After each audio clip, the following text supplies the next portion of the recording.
Dungeons and Dragons, everyone's favorite fantasy tabletop playing role-playing game. After all these years, it's still amazing to me just how mainstream like D&D and tabletop RPGs have become.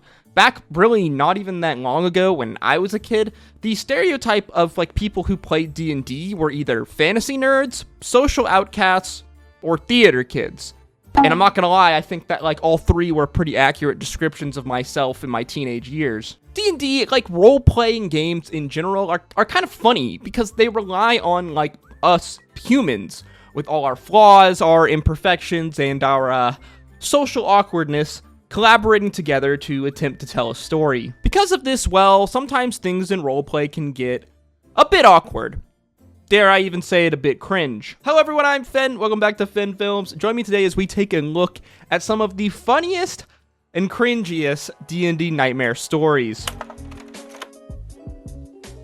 So if you've played Dungeons and Dragons or like tabletop RPGs long enough, you've probably had your own version of like a D&D nightmare story somewhere along the line. This can range from just a really awkward social like RP interaction with one of your fellow players to maybe a dungeon master or a GM absolutely power tripping. The range is super broad. There are many definitions of what counts, I think, as like a D&D nightmare story. But if you've played any type of tabletop or RPG long enough, you've probably encountered at least one of these people along your role-playing game career. All of the stories we're taking a look at today are from the RPG Horror subreddit. If you'd like to submit your own RPG horror story to me for the next time I do this video, which I will if it does well, then hit me up in my email on screen now or in the comment section down below and send me your RPG horror story, and I might just feature it in the next video. We're starting off with a story from Reddit user Alec Prawn, the title of the post being, "Imagine being so unoriginal and unimaginative you can only play each class as described." Unlike Nova's roleplay, which is a crying sissy who behaves nothing like a warlock at all, totally ruins the other players' performances. Maybe she should play an NPC next time, not a hero. Maybe a gnome would suit this one-dimensional character she portrays in RP. P.S. Warlocks are not studious. Wizards and sorcerers and bards are interested in knowledge, but warlocks are lazy cheaters. She is completely out of character. It's not just a case of bad acting. Here's some lore for her to learn the basics from. Warlocks are magic users who cheated their way through final exams. They're a really cool class who have made a pact with a powerful entity. I mean, well, wouldn't that depend on the warlock in question? As I understand, her patron would be the dagger sword thing, which cannot communicate. Hence, Nova is not a typical, like, oh, I'm edgy and dark type warlock. This is D&D, with rules and guidelines set firmly in place, not some wishy-washy feminist echo chamber where you can change your gender on a whim. A non-typical warlock is not a warlock. She should really re-roll as a gnome. She's not acting the character of the gnome race, but none of the hero classes. God only knows what class would suit her. Hence an NPC would be best. Some skittish gnome farm girl who doesn't get involved in anything heroic, perhaps, instead of ruining the acting performance of everyone else by association. As for the patron comment, that's exactly my point. She got her challenge from the sword, not from the study. She's a warlock, not a wizard. Warlocks by nature want the quick and easy path to power, not the long and laborious study route. Dude, relax. Everyone doesn't have to be the complete stereotype of their race and class. God, my dude. This is D&D, where rules and guidelines set firmly in place, not some wishy-washy feminist echo chamber, where you can change your gender on a whim. Laysai, I see nowhere in the D&D rules where it says warlocks can't be studious. You should probably cite the page where you got this from. D&D can be whatever you wish, as long as you and your friends are having fun. If you don't like this campaign, then bug off somewhere. If you're doing whatever you wish, then it's not D&D. It's playtime. P.S. Cite. It's a word, not a gender. They conform to objective parameters, and just like class genres, you can change them whenever you're too stupid to understand them. So you're telling me DMs have custom abilities and house rules, but races must only act a specific way and can't have different personalities? She already did a character like that. Let her have fun. That's what this game is for. House rules do not equal D&D.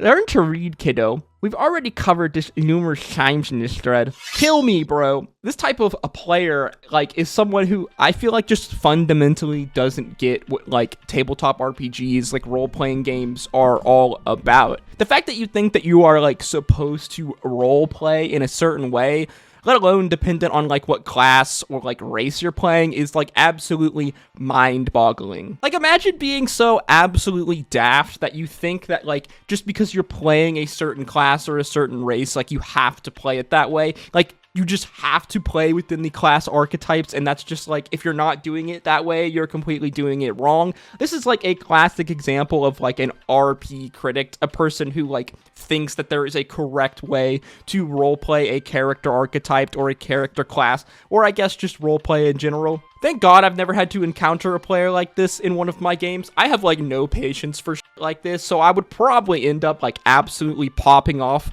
on someone like this in the middle of a session, or I would just straight up leave. But I'm gonna be honest, I don't think that anyone wants to play a role-playing game with a person like this. Tabletop RPGs, at the end of the day, are about, like, role-playing a character and telling a creative story with your friends or, you know, the people around you. It has nothing to do with, like, trying to embody, like, a specific character archetype. Like, what does this guy think, that they're, like, all paid, like, big-time actors? Roleplay is not, like, acting for, like, a movie or, like, acting for, like, a play. You're not, like, given a character that has, you know, like, a set of, like, parameters around it, and you're trying to embody that character. Like, you make your own character, and oftentimes, I know that I do this, I discover things about my character as I play them, you know, the longer you play them. Like, that's super, super normal in roleplay, and players like this just absolutely rot my brain. You wouldn't catch me for like 1 minute letting a dude like this into one of my games.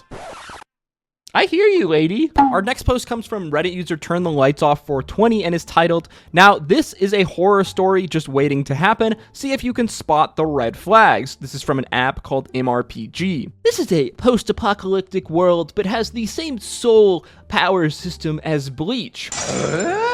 Weeb alert! And the same keto. This is a roll-heavy campaign. There's a whole system with macros, so I want experience, please. Anyways, this will be an extremely serious campaign. Doesn't mean you can't make jokes and stuff. There will be big topics explored, such as child murder, child trafficking, cussing, parentheses. Please be okay with that. I don't want to give it too much of the story away, but I have a plan, and death is super easy, so don't be an idiot. I won't hesitate to kill you. Holy shit. Psychopath alert, anyone? You have a poison in your mind, and the fact that you can't see it makes me so sad. Like, I understand wanting to play a game with, like, adult themes, right? I understand a game, you know, wanting to play a game, a serious game, even a game that's, like, high risk, that deals with some adult themes, you know, obviously. Murder is one. Even child murder, you know, is one that I could see maybe would be acceptable, but what the fuck is wrong with you people? Thank God I've never been in a game where anything like this has happened. I've been in a game with some, like, awkward, like, you know, sexual tension, maybe, like, attempted sexual roleplay from some players. That usually gets nipped in the bud real fast, unless it's just kind of like some, like, joking scenario thing in every game that I've been in, especially if I'm running the game. We usually set that out ahead of time that, guys, we're not doing that. You know, keep your horny stuff to yourself. This, though, is, like, absolutely fucking wild. I love how he lists, like, all of these, like, you know, intense topics that the game will be covering, you know, like, and, murder. And then at the end, he puts cussing. One of these things is not like the other, my dude. I think you need to go get your priorities sorted out. The sad thing is, I know that, like, this is, like, more common than I think people realize. Thank God I've never taken part in a game like this, and I've never had anything like this sprung on me in the tabletop role-playing games that I've played, because, like, Jesus Christ, man, you people need some help out there if this is how you're playing your tabletop role-playing games. And people wonder why the stereotype of like D&D nerds is like some antisocial neckbeard guy who just sits in front of like his computer all day, eating Doritos and drinking Mountain Dew. Next up, we have a post from Reddit user Bro Bjorn titled "That Time the DN Killed My Character" in a Facebook message between sessions. DM message: "Hey, what you doing? Howdy. Trying to find a wireless trigger for my camera's speed light. What are you wearing?" Excuse me? No, for real though. After much contemplating, I've decided that Finord is going to succumb to his curse. What exactly does that mean? Well, I wasn't sure which direction I wanted to go with it when I had an interview, but I liked the outcome so far, and the roles I had you make I decided would give you a fighting chance to resist. I can't give you a whole lot of details on what exactly the curse does, but essentially, Finord is mine now, so it means make a new character. Oh. Well, that's super lame. I have some ideas worth the character I'm going to pursue. I think he meant type with there, which I think would make for good storytelling. I feel like my character effectively dying to a single failed roll without myself or the party having a chance to fight is a really lackluster way for me to lose him.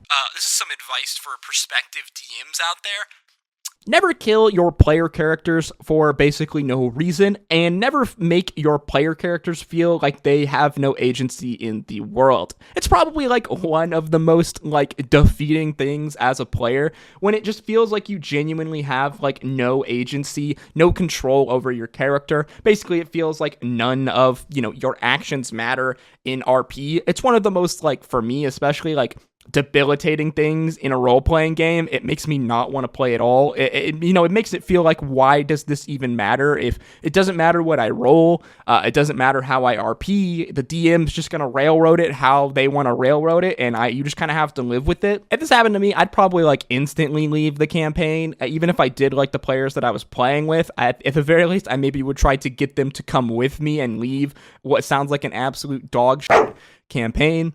I don't know what it is with like DMs, man, but like, people have a little bit of taste of power and they just absolutely trip the fuck out. At the end of the day, like, as a dungeon master, you sit down, you plan a story to try to tell with your players, but you plan it knowing that like you can't always predict your players' actions. Players do crazy things all the time. It doesn't matter how much you plan. You can never predict exactly what they're going to do.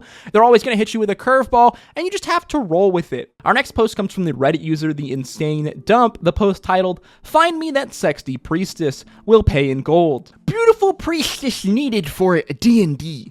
Hi. My group of friends, 30-year-old men, have a multi-year Dungeons & Dragons adventure going on. This Sunday, there's a small scene where we encounter a beautiful naked priestess, and I thought it would be fun to have an actor play the part. It would require you to be topless on our virtual Zoom, so obviously you'd need to be comfortable with that. Our session starts at 4 p.m. this Sunday. The one trick is I don't know exactly when we will encounter the priestess, but it will be at some point between 4 and 6 p.m. Eastern Standard Time. Ideally, you could be available in the time frame, and then I can text you the precise time to join the Zoom link.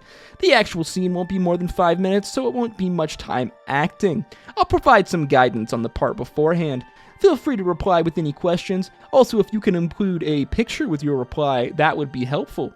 Thanks." A picture of what? Her fucking tits? So apparently in the comment section down below, the people said that like they looked up the listing and the guy's offering $100 for this, which honestly isn't as bad as I originally made it out to be. Don't get me wrong, it's a little creepy, but like if you want to hire and pay a cam girl for like an appearance in your like Dungeons and Dragons campaign, then I guess sure, go ahead and do that. But wow, would it be weird. I swear, man, if I was in the middle of like a Dungeons and Dragons game, I'm trying to even like imagine this, and then like I'm on a Zoom call or like a Discord call with my friends in our D&D game, and all of a sudden our DM brings in like an outside like friend person to come play an NPC, and they're fucking topless. I don't even know what I would do, man. Don't get me wrong, I love boobs as much as the next guy, but like, come on, guys. Like, time and place. Like, what is it with D&D nerds and being so goddamn horny? I say that, but I think I know the answer to it. I mean, honestly, like, the most horny D&D nerd bros are generally people who, well, probably haven't had that much experience, so They're just little horny bastards, aren't they? Our next post comes from the user Adsmel Rimtongs. What a name. The post titled, I don't care if you're not having fun. You will play my boring, gritty realism. And wait, where are you guys going? I love low magic settings.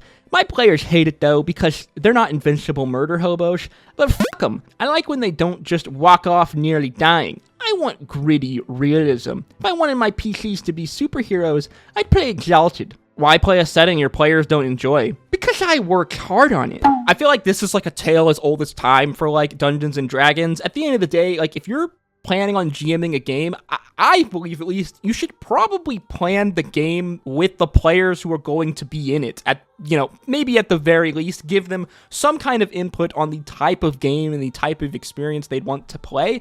Because D&D, tabletop role-playing games, are only fun when the players are having fun and the dungeon masters are having fun. I love gritty, realistic games as much as the next person. I love a tabletop role-playing game with really high stakes, you know. Sometimes I want to play a game that's hardcore survival where it's tough and, you know, you're probably going to have to make multiple characters because sometimes they're going to die.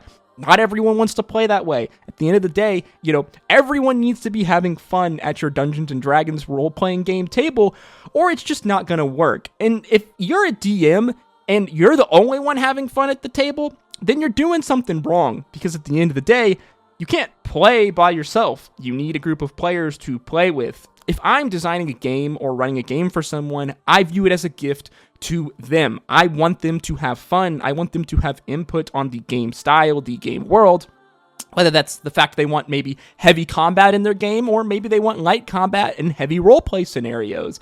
If you're a dungeon master, you should ask your players what type of game they want to play. Maybe you've been playing for a couple of weeks and things don't exactly feel, you know, maybe like they're going that great. You should just ask your players, you know, what would you like to change in this campaign? What kind of things would you like in a campaign? Imagine being this guy and spending all this time like making this setting and like, you know, developing the story for this game. And then your players just aren't having fun and they end up leaving and you're like, I wonder what the problem was here. Surely it wasn't me. The final post I want to cover today covers from user Alex Dies, great name, titled, if any of you schedule games like this, you are the sole reason I want to rip my hair out every time I prep for sessions. You have no idea how bad these guys are at keeping a schedule straight. I already know where this is going. This sounds like some classic D&D scheduling nightmares. Hey, by the way, I can't play tomorrow or Saturday. Does Sunday work? Also, tomorrow's your last day of school, so like anytime next week, probably. Also, the next session is going to have a split party, so we can just run the one half if you want to. Probably not Sunday. Alright then, during the week. Possibly. Okay, like what? Like Monday? Depends on the time.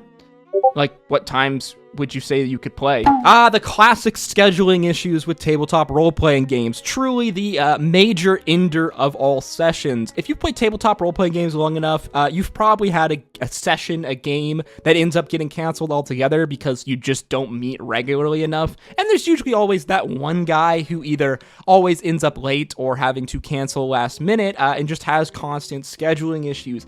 This tilts me to no fucking end. I've been in so many games where like the session has been canceled last minute, like an hour or 2 hours before we're actually going to play, and this absolutely drives me freaking crazy. Like, imagine you turn down offers to go and do something else with some of your other friends, or, you know, go and do something else entirely. You turn down plans because you know you have D&D session that day, and then all of a sudden that session is canceled, and you're like, well, fuck me, I guess. I should have just done those plans to begin with.